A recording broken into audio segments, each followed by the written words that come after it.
Hello students, learn 24 academy में आपका स्वागत है। देखिए स्टूडेंट्स, ये है पशु परिचर का नोटिफिकेशन। आज हम इसका डिस्कस करने जा रहे हैं सिलेबस। इसमें देखेंगे पशु परिचर में क्या सिलेबस है, कैसे आपको इसकी तैयारी करनी है। तो आ जाइए, बिना देरी करे स्टार्ट करते हैं। उससे पहले आपको थोड़ी सी इन्फॉर्मेशन दे देते हैं कि देखिए पशु परिचर के अंदर 17 लाख के आसपास फॉर्म भर चुके हैं, ठीक है। और इसके अंदर जो टोटल पोस्ट है वो कितनी है, 5,934 वैकेंसी हैं आपके लिए। तो ये थोड़ा ध्यान रख सकते हैं। इसमें जो शेड्यूल एरिया में जो पोस्ट है वो है 653 और गैर अनुसूचित जो क्षेत्र है नॉन शेड्यूल एरिया उसमें 5,281 पोस्ट है। तो इसी के हिसाब से आपको अपनी तैयारी करनी चाहिए। ये देखो, फॉर्म भरने से कुछ नहीं होता है कि लाखों में फॉर्म भर गए हैं तो हमारा क्या होगा, ऐसा नहीं है। जो तैयारी करते हैं उनका सिलेक्शन हो जाता है। आपको बस थोड़ी सी ज़्यादा तैयारी करनी है। इसके अलावा जो ये पशु परिचय का एग्जाम है ये कब कंडक्ट कराया जाएगा, ये आपका 21, 22, 23 और 24 सितंबर 2024 को आपका ये पेपर कंडक्ट होगा। ये नॉन सीईटी वाले वो सभी इसका फॉर्म भर सकते हैं, इसीलिए इसमें थोड़ा सा ज़्यादा जो फॉर्म भरे गए हैं। हालांकि देखो, सीईटी कंडक्ट हो जाना चाहिए था, फरवरी में होना चाहिए था, परंतु अभी तक सीईटी हुआ नहीं है। और जबकि RSMSSB के अध्यक्ष हैं, उन्होंने कहा है कि भाई ये सीईटी कंडक्ट कराया जाएगा इस साल भी, 2024 के अंदर सीईटी का एग्जाम होगा। तो ये थोड़ा सा ध्यान रख सकते हैं। इसके अलावा आप ये परीक्षा की स्कीम देख सकते हैं यहाँ पर कि परीक्षा की स्कीम किस प्रकार रहेगी। तो देखो, इसमें भाग ए और भाग बी नहीं और ब दो भागों में इस पेपर को बांटा गया है। जिसमें जो भाग ए है सामान्य ज्ञान वाला, उसमें आपके 105 प्रश्न पूछे जाएंगे और ये 105 अंकों का ही होगा। इसके लिए आपको टोटल मिला के कितने 3 घंटे दिए जाएंगे। भाग ए के लिए अलग नहीं, भाग ए और बी दोनों के लिए आपको 3 घंटे ही मिलेंगे। भाग बी आपको 45 नंबर का क्वेश्चन पेपर होगा, इसमें 45 ही अंकों का ये पेपर होगा। तो ये टोटल मिला के 150 क्वेश्चन होंगे और 150 ही मार्क्स का ये आपका पेपर रहेगा। टोटल मिला के आपको 3 घंटे में दिए जाएंगे 150 प्रश्न करने के लिए। तो ये थोड़ा ध्यान रखें। इसके अलावा जो प्रत्येक गलत उत्तर के लिए 1/4 नेगेटिव मार्किंग, 1/3 नहीं है, 1/4 है। ये थोड़ा सा ध्यान रखें कि आपका 1/4 अंक काटा जाएगा। प्रत्येक सही उत्तर के लिए अधिकतम कितने 1 अंक दिए होगा। ये इसको थोड़ा ध्यान रखा। और इसमें जो प्रश्नों में न्यूनतम मार्क्स कितने हैं, 40% लाना, 40% अंक लाना अनिवार्य रहेगा। तो आपको इन टोटल मतलब इसके अंदर प्रत्येक आपको ए और बी दोनों में मिला के 40% लाने हैं। ये भाग अ और भाग ब अलग अलग नहीं है कि भाग अ में इतने लाए, भाग ब में इतने लाए, दोनों में मिला के आपके 40% होने चाहिए। हालांकि देखो, भाग ब जो है इस बिल्कुल सटीक है, सारा सिलेबस आपको डायरेक्ट दे रखा है, यहाँ पे देख लीजिए। देखो, भाग ई ये आपका 70% कवर करता है सिलेबस के पार्ट को, जिसमें आपके 105 प्रश्न पूछे जाएंगे। हालांकि देखो, इसमें कोई भाग बी के लिए एक्स्ट्रा नंबर्स नहीं है, उनमें भी एक प्रश्न के लिए एक ही नंबर है और यहाँ पे भी एक प्रश्न के लिए एक ही नंबर है। तो ये भाग ए में जो सबसे ज़्यादा स्कोर करेगा, प्लस भाग बी में तो 45 में 45 स्कोर सभी कर लेंगे, है ना। जो पढ़ेंगे वो सारे कर लेंगे, जो छोड़ के जाएंगे वो रह जाएंगे। इसलिए आप दोनों भाग को आपको बहुत अच्छे से अपने साथ लेके चलना है। ऐसा नहीं है कि आप एक भाग पे ज़्यादा फोकस करें, दूसरे भाग को छोड़ दें। ये वाला भाग बहुत जल्दी कंप्लीट किया जा सकता है भाग ब, क्योंकि इसमें डायरेक्ट आपको चीज़ें दे रखी। ये 1 से 2 महीने में आप इसको कंप्लीट कर लीजिए। जैसे फरवरी मार्च तक इसको कोशिश करें कि 15 अप्रैल से पहले इस भाग बी को ख़त्म करने की कोशिश करें, ठीक है। 15 अप्रैल तक आप ये भाग बी खत्म कर लें और उसके साथ साथ आप 1, 2 या 3 घंटे इस पे भी दें भाग और भाग ए को आप जून तक ख़त्म करने की कोशिश करें, ठीक है। पूरा का पूरा जितना भी आपको जो सिलेबस दे रखा है, अगर ये अप्रैल और ये जून तक आप ख़त्म करने की कोशिश करते हैं तो आप ये इसके आसपास तक ख़त्म कर भी लेंगे। फिर आपका रिवीजन का टाइम मिलेगा, जिसमें आप इसे मल्टीपल टाइम रिवाइज करिए और अपनी जॉब सुरक्षित कर लीजिए। तो ये आपके 2 मेथड रहेंगे जिससे आप इस एग्ज़ाम में किस तरीके से आप अपने भाग को कवर कर सकते हैं। जब आप ये देखिए, जैसे मान लीजिए ये दैनिक विज्ञान है ना, जनरल साइंस है, तो जनरल साइंस में कितने दिन लगने चाहिए आप खुद बताइए। ज़्यादा से ज़्यादा 60 डेज मान लीजिए। 60 डेज के अंदर आपका ये सिलेबस कंप्लीट हो जाना चाहिए। ऐसा नहीं है कि आपको पूरे रात दिन पढ़ना है, आप इसमें 3 घंटे पढ़ेंगे तो ये जनरल साइंस कंप्लीट कर लिया जाएगा। साथ में गणित के क्वेश्चन, सामाजिक अध्ययन, ये साथ लेके चलेंगे 2-2, 3-3 घंटे। अभी देखो, अप्रैल तक मैं इसलिए बोल रहा हूँ कि फरवरी चल रहा है, मार्च और अप्रैल 15 मतलब 1.5 महीने में आप इस सेक्शन को बहुत अच्छे से कवर कर सकते हैं। साथ में साइंस भी पढ़ते हुए, गणित भी पढ़ते हुए। ऐसा नहीं कि अभी 24 घंटे पूरा यही पढ़ेंगे, है ना। 24 घंटे तो कहाँ, 18, 10 घंटे, 10 से लेके 12-13 घंटे जितने भी घंटे आप पढ़ रहे हैं, तो उसमें आपका बिल्कुल जो पढ़ें उस चीज़ को थोड़ा ध्यान रखें कि यहाँ से हमारे एग्जाम में क्वेश्चन पूछे जा रहे हैं। इसके अलावा देखो, सोशल साइंस है, भूगोल है, इतिहास है, संस्कृति है, कला है, सामाजिक विज्ञान है। तो ये भाग ए है, ये 105 प्रश्न पूछे जाएंगे। इसमें पूरा का पूरा सिलेबस अभी इसको बाइफिकेट नहीं किया गया, पर आप खुद सोचिए कि दैनिक विज्ञान में क्या क्या पढ़ा जाता है, वो सारी चीज़ें पढ़िए। जैसे मान लीजिए आपने जूनियर अकाउंटेंट JRA की साइंस देखी है या फिर LDC की साइंस देखी है, ठीक है। LDC जूनियर अकाउंटेंट और एलडीसी के साइंस के जो कॉमन टॉपिक्स हैं वो सारे तो अभी पहले से पढ़ें, जब तक आपको इसका बाइफिकेटेड मतलब इसके डेप्थ में सिलेबस नहीं मिलता है। इन दोनों में जो कॉमन जैसे कॉमन साइंस के टॉपिक क्या होंगे, जैसे दैनिक मतलब डेली यूज़ में हम जो साइंस को यूज़ करते हैं, जो साइंस फिजिकल एंड केमिकल जो प्रॉपर्टीज साइंस हैं वो हम देखते हैं, है ना। ये चीज़ देखिए, साथ में डीएनए, फिंगरप्रिंट, लाइट, ये कुछ कॉमन टॉपिक्स हैं, वो सारे टॉपिक्स उठाइए, वो सारे टॉपिक्स यहाँ पर आपको कवर करने हैं दैनिक साइंस में। इसके अलावा जो गणित है, मैथ्स में जो परसेंटेज हैं, रेशियो प्रोपोर्शन है, एलिगेशंस हैं, ये वाले मेथड आप देख सकते हैं, मतलब मेथड का ये वाले टॉपिक देख सकते हैं, जिससे आप इसकी तैयारी अपनी सुचारू रखें। जो भी आपको कॉमन 2 सेक्शंस में सेम टॉपिक मिल रहा है, वो सारे टॉपिक आप यहाँ पर पूछे जाने की प्रोबेबिलिटी हाई रहेगी, तो आप उस हिसाब से अपनी तैयारी कर लीजिए।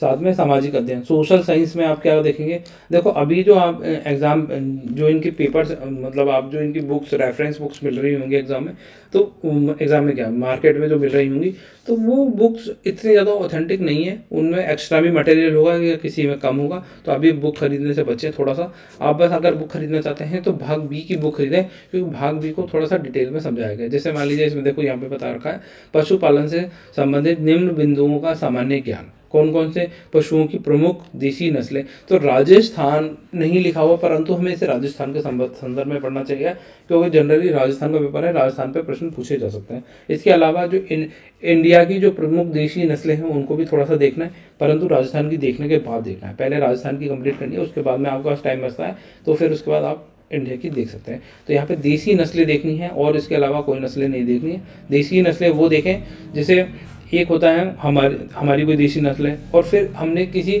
विदेशी नस्ल के साथ में उसका प्रजनन कराया और फिर वो जो नई नस्ल बनकर आई है उसको भी थोड़ा ध्यान रखना है। तो इस तरीके से आपको ये देसी नस्लों को पढ़ना है। फिर कृत्रिम गर्भधारण देखना है, बधियाकरण देखना है, संकर प्रजनन देखना है, दूध दोहन, दूध श्रवण काल, स्वच्छ दूध उत्पादन, पशु एंड कुक्कुट, पशु होते हैं जानवर, कुक्कुट होते हैं हमारी मुर्गियां, ठीक है। तो इनका प्रबंधन देखना है, इनका मैनेजमेंट किस तरीके से, कितनी पॉपुलेशन है, इसका जो हर 5 साल के अंदर एनिमल सेंसस कराया जाता है, उसके डेटा को बहुत अच्छे से पढ़ना है, चीज़ें समझनी है, ठीक है।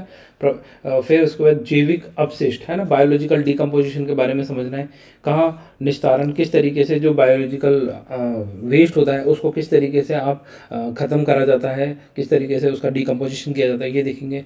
संतुलित पशु आहार, पशुओं के लिए जो फूड चल रहा है ना, तो वो बैलेंस कितना होना चाहिए, कितना नहीं होना चाहिए, क्या स्टैंडर्ड्स हैं, उन मानकों को थोड़ा ध्यान रखना है। चारा फसलें देखनी है, चारा फसलें है ना, चारागाह विकास, किस तरीके से चारागाहों को डेवलप किया जा रहा है। स्वास्थ्य एंड बीमारी, पशुओं की पहचान, ये यहाँ से तो 100% क्वेश्चन पूछा जाएगा इस पॉइंट में से, ठीक है।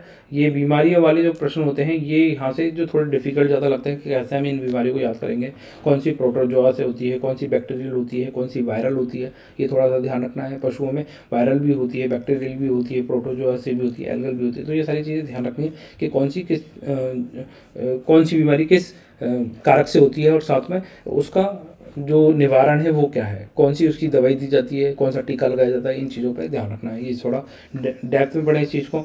पशुओं में अंतः एंड बाह्य परिजीवी रोग, ठीक है। तो जो इंटरनल है, एक्सटर्नल है ना, जो जैसे परिजीवी होते हैं उनका आक्रमण हो जाता है। जैसे अभी आप अपने थोड़े टाइम पहले पढ़ा होगा लंपी रोग, ठीक है। तो जो लंपी रोग है जिससे बहुत सारी तादाद में गाय मरी थी, है ना, तो ये इसके बारे में बहुत डिटेल में पढ़ना है। ये लंपी जो है ये इंडियन है, ओरिजिनेट है, ये बाहर से आई है, इस चीज़ को थोड़ा ध्यान रखना है। पशुओं में टीकाकरण, पशुधन प्रसार, भेड़ बकरियों का स्वास्थ्य कैलेंडर, ठीक है। ऊन, मांस, दूध, अंडों का देश व राज्य में उत्पादन कितना हो रहा है हमारे, सबसे सर्वाधिक हम ऊन का करते हैं, मांस का करते हैं, दूध का करते हैं, अंडों का करते हैं, किसका करते हैं, सिल्वर क्रांति किसे बोला जाता है, ब्लैक क्रांति किसे बोला जाता है, ठीक है। वाइट रिवोल्यूशन किसे बोला जाता है, क्रांति बोल लीजिए, है ना, सफ़ेद क्रांति या फिर वाइट रिवोल्यूशन, तो ये किससे रिलेटेड है, दूध से रिलेटेड है, किससे रिलेटेड है, इस तरह के क्वेश्चन पूछा जा सकता है। साथ में इनका लीडिंग प्रोड्यूसर स्टेट कौन सा है, राजस्थान का नंबर कौन सा है, ये थोड़ा ध्यान रखना है।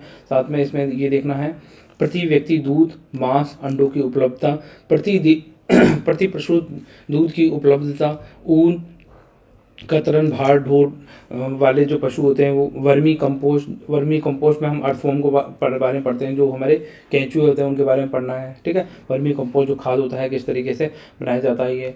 पशुओं के चमड़े, हड्डियों का उपयोग, पशुओं की उम्र ज्ञात करना, ठीक है। तो पशुओं की उम्र किस तरीके से ज्ञात की जाती है, इस मेथड पर ज़्यादा फोकस करना है, यहाँ से पूछा जाए। वैसे पूछा तो देखो सभी से जाएगा, सभी में से एक एक क्वेश्चन आने की प्रबल संभावना रहेगी। किसी एक पॉइंट में से 2 या 3 क्वेश्चन भी पूछे जा सकते हैं, तो उस हिसाब से आपकी तैयारी होनी चाहिए।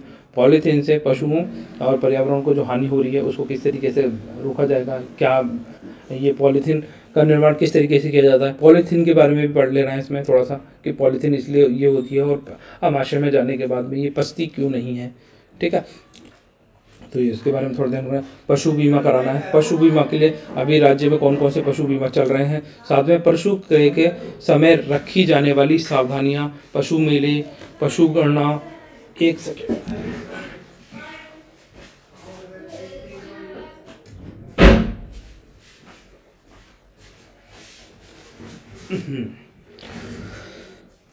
सावधानी, पशु मेले, पशु गणना, गौशाला प्रबंधन, साफ सफाई का महत्व, गोबर मूत्र का उचित निष्पादन, पशुधन उत्पादों का विपणन, डेयरी विकास गतिविधियों तथा पशुपालन विभाग की प्रमुख योजना आदि का समावेश हो। और ये सारे जो प्रश्न होंगे वो कैसे पूछे जाएंगे, ऑब्जेक्टिव बेस्ड आपके ये पेपर होगा, है ना। वस्तुपरक प्रकार के प्रश्न पूछे जाएंगे, क्वेश्चन होगा, 5 ऑप्शन होंगे। 5 ऑप्शन में जो ई ऑप्शन होगा वो इसलिए होगा नन ऑफ द अबव, आप इनमें से कोई सा भी क्वेश्चन अटेंड नहीं कर रहे हैं। जब आपको कोई क्वेश्चन छोड़ना हो तो ये 5वां नंबर का जो प्रश्न है, इस 5वें नंबर का जो ऑप्शन है इस पर आप टिक जरूर लगा के, अगर आप नहीं अटेंड करना चाहते हैं। क्योंकि इसमें ऐसा है कि अगर ये पाँचों के पाँच, जैसे मान लीजिए आपको ऑप्शन आता है वो तो ठीक है, जो अगर नहीं आता है और आपने इसको खाली छोड़ा तो इसके नेगेटिव मार्किंग हो जाएगी 1/4 आपकी। वैसे तो 1/3 थी सभी पेपरों में, जहाँ पे 1/3 थी वहाँ 1/3 होता था, जहाँ पर इस पेपर के अंदर जो पशु परिचय है इसमें 1/4 नेगेटिव मार्किंग है। तो ये इस 5वें प्रश्न को छोड़ने के कारण आपका एक क्वेश्चन गलत माना जाएगा, आप इसको नहीं अटेंड करते हैं नन ऑफ द अबव को, तो ये थोड़ा ध्यान रखें। और आप ऐसे अगर छोड़ते भी हैं तो 10% से, जैसे मान लीजिए आप इसमें 15% से ज़्यादा इस तरीके ई ऑप्शन को अगर छोड़ देते हैं तो आपकी ओमार चेक भी नहीं होगी। ये थोड़ा सा ध्यान रख सकते हैं कि आप अगर 10% तक अलाउड है, अगर इस तरीके के आप अगर ऑप्शन छोड़ के भी आते हैं, 3, 4, 5, 6, 7, 8, 14 तक भी छोड़ देते हैं तो भी आपकी उम्र चेक होगी। परंतु अगर 10% या इससे अधिक आपने अपने ये 5वां ऑप्शन नहीं भरा है तो आपकी उम्र चेक नहीं होती है। ये नियम है, ये रूल है, ये लिखा हुआ है, ठीक है। तो ये थोड़ा सा ध्यान रख सकते हैं। तो इसके अलावा देखिए हमारे यहाँ पर चैनल पे ये पशु परिचर की टेस्ट सीरीज भी चल रही है। जो भी इसमें एनरोल करना चाहता है वो हमें कांटेक्ट कर सकता है इस नंबर पे। इसकी टेस्ट फीस ज़्यादा नहीं रखी गई, 349 है। जब तक आपका एग्जाम होगा तब तक ये टेस्ट चलेगा। पर संडे को आपका टेस्ट होगा तो उस हिसाब से ये टेस्ट कंडक्ट कराया जाएगा। बिल्कुल एग्जाम ऑथेंटिक टेस्ट रहेंगे। अभी सेक्शन वाइज बांटे गए हैं, बाद में इनको पूरा कंप्लीटली 150 प्रश्नों में हम इसे मर्ज कर देंगे। आप अगर शुरू से चाहते हैं कि 150 प्रश्नों का ही टेस्ट करें तो उस हिसाब से कराएंगे, ठीक है। आप चाहते हैं नहीं सेक्शन वाइज हो जिससे हमारी तैयारी हर सेक्शन पर बहुत ज़्यादा मजबूत हो जाए, तो उस हिसाब से हम ये टेस्ट कंडक्ट करा रहे हैं। इसका टाइम टेबल जल्दी ही आपको दे दिया जाएगा, ठीक है। तो आप जल्दी से जल्दी इसमें एनरोल कर लीजिए, वरना आप सब लोगों से पीछे रह जाएंगे। ये थोड़ा सा ध्यान रखें। देखो आगे निकलने का मेथड क्या है, जो आपने पढ़ा है उसको आप कितना रिटेन रख पा रहे हैं, साथ में क्वेश्चन से आप उनकी प्रैक्टिस कर लें। मैं ये नहीं कह रहा मेरा ही टेस्ट पेपर लें, आप कहीं और से भी ले सकते हैं। हमारे टेस्ट से जुड़ते हैं तो आपको एक बहुत ज़्यादा होलिस्टिक टेस्ट सीरीज मिलती है जिससे आपकी तैयारी बहुत ज़्यादा मजबूत होती है। बाकी आपकी इच्छा है, हम आपको फोर्स नहीं कर रहे। यहाँ पर हमारी कोशिश रहेगी कि आपका जो बी सेक्शन है पहले इसको कंप्लीट कराया जाए, ठीक है। तो कितने बच्चे चाहते हैं बी पहले कराएं, या फिर इसमें दैनिक विज्ञान जो साइंस वाला सेक्शन है, भूगोल, इतिहास, संस्कृति, इनमें से क्या सेक्शन लेकर आए। हालांकि ये वाले सेक्शन तो आपको कहीं भी मिल जाएंगे, बहुत सारे लोग पढ़ा रहे हैं, उल्टा सीधा पढ़ा रहे हैं इनमें।